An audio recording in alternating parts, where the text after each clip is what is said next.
Participate, engage, speak out, use your voice to be an effective advocate. The Voices in Advocacy podcast examines the diverse landscape of advocacy, exploring the ins and outs of building influence, driving change, and creating champion advocates. It's now time for the Voices in Advocacy podcast with your host, Roger Rickard. Hello and welcome to the Voices in Advocacy podcast. I'm Roger Rickard, president and founder of Voices in Advocacy, where we work with organizations to inspire, educate, engage, and activate your supporters by turning them into effective, influential advocates. And this is the podcast dedicated to the art of advocacy. This podcast is for the people that work and engage in advocacy efforts for their organizations, be they corporations, associations, trade organizations, and nonprofit cause groups. If you're one of the people that work to build grassroots advocacy and grow your community of advocates, then you are in the right place. Now, let's get started. In today's episode, we speak with Brett Scott, Vice President, Government Affairs for the National Independent Automobile Dealers Association, which helps quality independent automotive dealers through advocacy, education, and promotion. Now, with multiple years of Hill and private sector experience, Brett comes to the independent dealers as the new Vice President of Government Affairs. He most recently served in the Department of Transportation's Office of Government Affairs under Transportation Secretary Elaine Chao. Prior to his work with DOT, Brett served as the Director of Government Affairs for the Cruise Lines International Association, which represents a majority of the cruise industry around the world. And finally, and most importantly, Brett is a fellow Nittany Lion from the Pennsylvania State University, where he was a star lacrosse player. So if you didn't know that, there's a little update for you. Brett, thank you and welcome to today's show. Glad to be here, Roger. Thank you for having me on the podcast. I'm excited about this. So the independent dealers, the independent auto dealers, what are your priorities in this 117th Congress? So I think a majority of our priorities are to make sure, writ large, that our voice is heard in the, to the Hill and regulatory agencies, that, even through the pandemic and everything, we are here to be supportive to the local communities. We are the quintessential small business. And when an infrastructure package is being discussed in negotiations, I think, the bigger question is how to pay for it. And if it's going to be raising corporate taxes on those making a certain amount of money, those hit, that affects our members. And so that's just, one of the issues, that, as well as, regulatory agencies, FTC and the CFPB, and their guidance and debt collection issues and stuff like that are just some of the top priorities that we're facing right now. Yeah, and it's interesting because people don't think of the kind of the trickle down economics that affect people when we just arbitrarily say, hey, pay for it over here. As long as it's someone else's pocket we're picking, I'm okay with that. But we don't look at the long-term ramifications of that. So that's important, isn't it? Yeah, exactly. And that's, a lot of our members are, like I said, the quintessential small business where you have 3 to 10 employees, right? And a lot of their business is tied into their personal bottom line. And so if, their companies are getting taxed, it affects that person, that person's personal wallet. And so that's an issue we're trying to voice up on the Hill is, yes, if tax increases is a conversation, well, let's get into the nitty gritty and the weeds of it. There are small businesses like my members that can belly up if these do go into effect.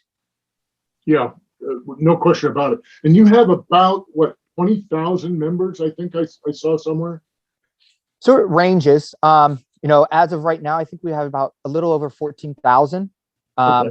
Like I said, that can vary from the mom and pop dealer on the corner that sells 5 cars a month.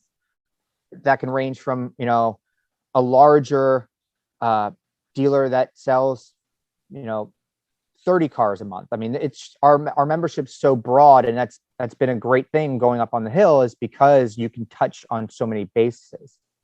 That's right. And they're in the community. Exactly. And that's a really key component for you, isn't it? Yes. When we were able to become a critical, part of the CISA guidelines for a critical employer, we took that very seriously, because people were coming to us in our local communities and saying, listen, I just got laid off at a restaurant, or I just got laid off somewhere else, and I need some sort of reliable, safe mode of transportation to get me out to, further out in the suburbs where maybe public transportation couldn't reach. And we were there, holding their hands and making sure that they were able to get to their employer, wherever it was, safely and reliable. Yeah, and to go out and find new jobs Exactly. as well. So how do you use these members then to advocate for these issues? I see, I think in October you have a policy conference scheduled, but is there any other ways that you use them kind of throughout the year to engage? Yeah, and we have multiple platforms, but I think the most influential is the grassroots, right? And when you're able to have smaller members, those members that have 3 to 5, 3 to 10 employers, go into their state office of a senator or the representative and say, listen, this is what's affecting us in DC, and we're the only, dealer that's in this 15-mile radius that is helping the community, that's employing 3 to 5, 7 employees. It will affect us significantly, and they respond positively to that, and then we use that to snowball into the larger grand scheme of things. So, to your point, our national policy conference, we're having it in 2022, but we're having events now where we're just touching base with members of Congress and senators, where we have a large contingency, where we have a large membership base that say, listen, what's going on in DC is going to affect 2,000 of our members in Missouri, or 2,500 members in Virginia, or if you want to break that down further, you can say in District 4 of Virginia, it's going to affect 200, small businesses, and people resonate positively to that. So, and I know that you've been on the job, I guess, about 4 or 5 months in this capacity here. So I'm not going to, hold you to a historical account, but do you use the ability to make connections with the district offices of Congress, because that might be easier for your members to be able to connect with the district offices of the different members of Congress, particularly the House side of things, to be able to get the message out? Absolutely. And, we also, because we're so local community focused, we also start building relationships with state representatives that could potentially bloom into, a House member, right? And so when some of our members already have pre-existing relationships with state reps, and then they eventually, decide to run for federal office, that's a relationship that we've kind of blossomed, and we've kind of just helped grow. It's interesting because you're the first guest that I've had on that's actually talked about the fact that you take a step even to the more local level, or the state people that are in state legislatures, because that they're tomorrow's leaders anyhow. And by creating those relationships, you don't have to go in and start anew with a new member of Congress because you've already had those relationships created. That's fabulous, and that's a great point for everybody here. Do you partner with other organizations to try to achieve these? I mean, do you create coalitions or alliances that you sign on to with other organizations? Absolutely. So as much as I would love to say that we are as, our voice is heard as much as possible, a coalition is the best way to get advocacy out, right? So if you can partner with other associations like ASEMA, the Special Equipment Manufacturers Association, or NADA, or Cox Automotive, or NAAA, and sorry, all these acronyms, but the National Auction Associations. If we're able to be unified and portray a unified voice onto the Hill, that's 1,000 more times effective than me personally, just going up on the Hill. And we could have our members come up on the Hill, 100 days out of 365 days. But at the end of the day, it's how vocal are we? And if we can build coalitions with other like-minded industries or like-minded associations or companies, it's, the sky's the limit. You create a bigger tent that way. Exactly. Yeah. And I think that that's really important to do. And the more diverse the tent that you can make, the more people that can jump on board in supporting that because of the diversity of that tent. How do you grow your community of advocates? How do you grow members? I mean, are you doing anything, or have there been things done in the past to help them become even better, more effective advocates along the way? Yeah, I think that's where you can, the whole education side of advocacy comes in. Because we're not doing a national policy conference this year, which is, our gold medal type of event for fly-ins. We've set up events called Coffees with Congress, where I reach out to a district member, and I say, listen, we have XYZ amount of membership base in your district, and we would like to do an event where you speak to our members. It shows our members that we're having a voice and advocating for them on Capitol Hill, but then it also builds that relationship where they feel like they are being heard. And again, going back to relationships, it builds that relationship with that member, where it says, we have 200 members in your district, with elections being so close these days, 200 votes can sway things.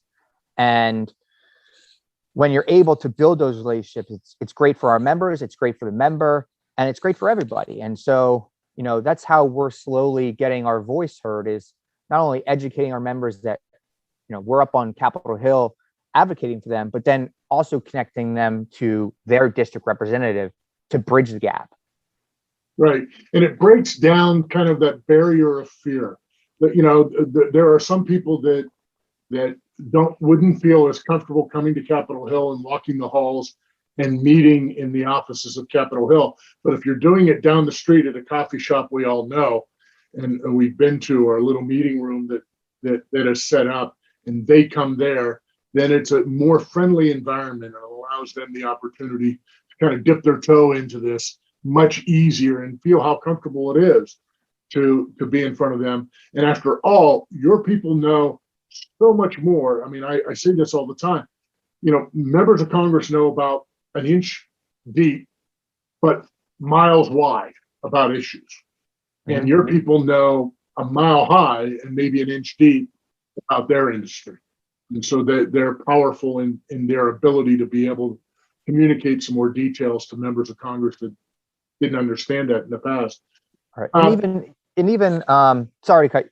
No. And even too, when we have those policy conferences, to those members that, maybe can't, afford to fly into DC and do this gives them an opportunity to to be face to face with those members. And that's the whole point of these coffees with Congress, is to have, those smaller shops, dealers, a seat at the table rather than being on the menu. Yeah, and when you're running a small business, a very small business in that regard, you going away for a couple days, can really impact what's going on within the business. And I know a lot of those people that don't want to leave very often to go do other things. So it makes the point of entry for advocacy for them so much easier and so much simpler. What comes to mind when I throw out the word advocacy? Probably grassroots. And I say that just because, you could have somebody who's very skilled federally, and knows people in the House or the Senate, but doesn't have that connection to the boots on the ground. And I think people sometimes overlook the value of people having boots on the ground, where, to my earlier point, you're building those relationships with state representatives or community representatives that have, or that are aspiring to be something bigger, and are familiar with that small mom and pop shop dealer, I should say, and they have those relationships with either that owner or maybe our state affiliate members, and that's a small marble that can slowly build into a boulder, and that's where a very powerful voice can come in to Washington. It makes me think, because in the central Pennsylvania area, there, up until this term, there had been a name in Congress, both father and son, that were very involved in the transportation side of that, and that was Congressman Bud Schuster originally, and he was a chair of transportation. And then his son, Bill Schuster, was a chair of transportation in the House Transportation Committee, and they were actual auto dealers, and they had an independent auto dealership that they had, the family had run for years. So finding out where those connections, who knows who, can make a real big difference when it comes to things like that. You mentioned, you just touched upon it, and when you talked about advocacy and then grassroots and creating those relationships, we know it's important to create relationships with the elected officials. How important is it to create relationships with staff? With staff? Correct. Staff. I think it's just as vitally important, if not more, just because, for example, you would have, and I take this into any position and job, is I want to have a relationship with just about everybody. And granted, I will never have a relationship with everybody. But that's what I strive to have, is because so many people move around on Capitol Hill that, in one office, a staff assistant could, you kind of overlook the staff assistant, but then at the same time, you want to have that relationship with the staff assistant and have that facial recognition, just because he or she could then turn into an LC, he could then turn into an LA and be on the Hill for 10 to 15 years. And you've already planted that seed with them, just from either going to their office so much, saying hi to them.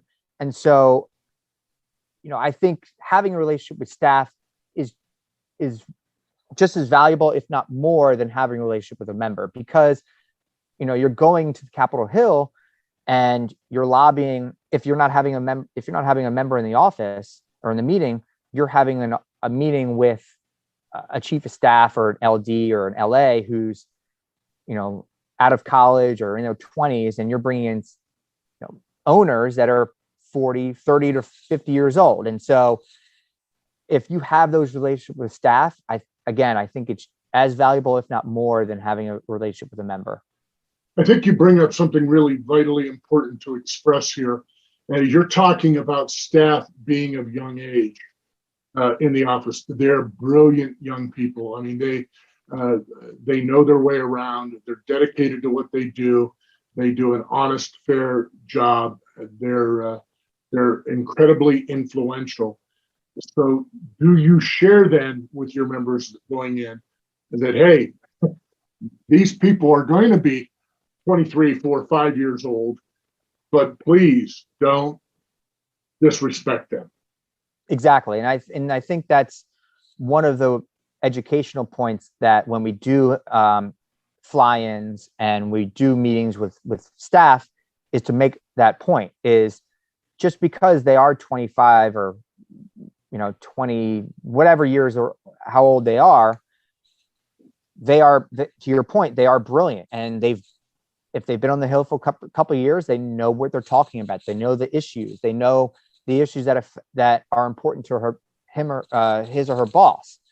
And if you don't educate your members to know that, and you have a member maybe come in, some sort of with an ego, it doesn't help them. It doesn't help you get across your point, right? It's just them thinking that this meeting is pointless because they're meeting with a young staffer. And that's not always the case, because a young staffer could eventually become a chief of staff, and you want to have those relationships. Yeah. And not only that, preparing them in a way that they're not using analogies that are 30, 40, 50 years old in the room, because the staffer is going to cross their eyes and look at them like, I had no idea what you're talking about. So as we're talking about staff, we're talking about issues, we're talking about Capitol Hill. In your opinion, and how can organizations and their advocates move legislation forward when the majority of the people in the country believe we're polarized and believe that we have a divided Congress and country? I think that goes back to building those coalitions with other associations or industries, right? It's other associations and industries aren't always going to align on everything, but if you find some sort of common ground and you can go into an office, Democrat or Republican, and show that you are a unified voice in the industry, I think that carries a lot of water. And I think that a lot of people don't realize that, and I don't know what the percentage is, and I'm sure it varies constantly, but a high percentage of bills are not really controversial. They're technical fixes of things that are out there. Oh, here's a loophole here. Here's something we didn't know would happen, but now based on a different type of technology, it can happen now. We need to correct this thing, and they're not really that difficult, if you will, to advance. And they are very much, bipartisan in the support that they get. So as we come to the close of this, Brett, here's the most important question I'm going to ask you in our conversation. Why did you choose to be a Penn State Nittany Lion and go to that fine, upstanding Big Ten institution? Because why not? It was the best 4 years of my life. I will never change. I will never want to change it for anything in this world. The education that I received was phenomenal. The campus is beautiful. Beaver Stadium is the loudest in the country. And I did not want to be a Wolverine or a Buckeye. Well, that, first of all, we would have ended the interview if you'd have said that. But no, I think it's really important. You were talking about relationships earlier. And what I have found in my few years on this earth is that the relationships that I have and the camaraderie of the university, no matter where you go. And it's interesting, the farther away you go from the university, from a physical standpoint, the more respect the university has worldwide. So glad to call you a fellow Nittany Lion as we go through that. Any final thoughts? Anything you would like to add that we didn't touch upon, Brett? No, I think we've hit everything hit the nail on the head. And I appreciate, again, the opportunity to be on this podcast, Roger. And I thank you for having me. So how can people either reach you or NIADA for more information? Yeah, so our website is NIADA.com, and my email is brett@NIADA.com. Feel free to reach out with any questions. That's wonderful. Well, that's a wrap of today's great conversation with Brett Scott, the new Vice President of Government Affairs at the National Independent Automobile Dealers Association. Thank you, Brett, for being on the show today. Thank you, Roger.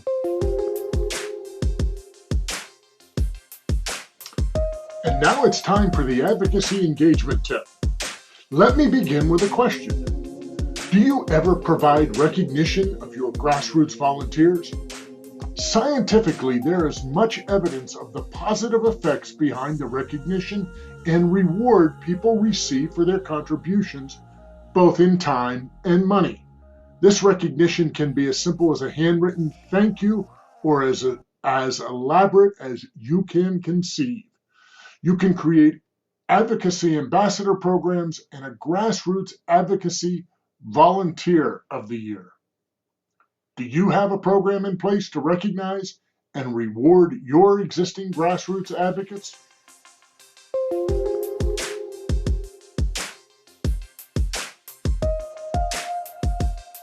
We are proud to have RAP Index as a sponsor to the show. Let's face it, today's advocacy arena is just plain noisy.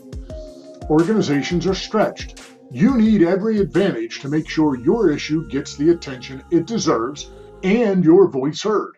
The RAP Index is the best way to do just that by finding your stakeholders' relationships and engagement power.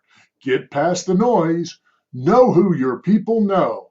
Go to rapindex.com. That's rapindex.com and tell them Roger sent you for a special offer. If you like today's podcast, head over to where you find your podcasts and subscribe to the Voices in Advocacy podcast today. A big thank you to today's guest. I appreciate your time and unwavering passion for advocacy. Well, that's it for this episode of Voices in Advocacy. Remember, you have the power to be an effective, influential advocate. Now go out and make it a better world. We hope you enjoyed today's Voices in Advocacy podcast and look forward to you joining us again next week. To learn more about Voices in Advocacy, go to our website, voicesinadvocacy.com.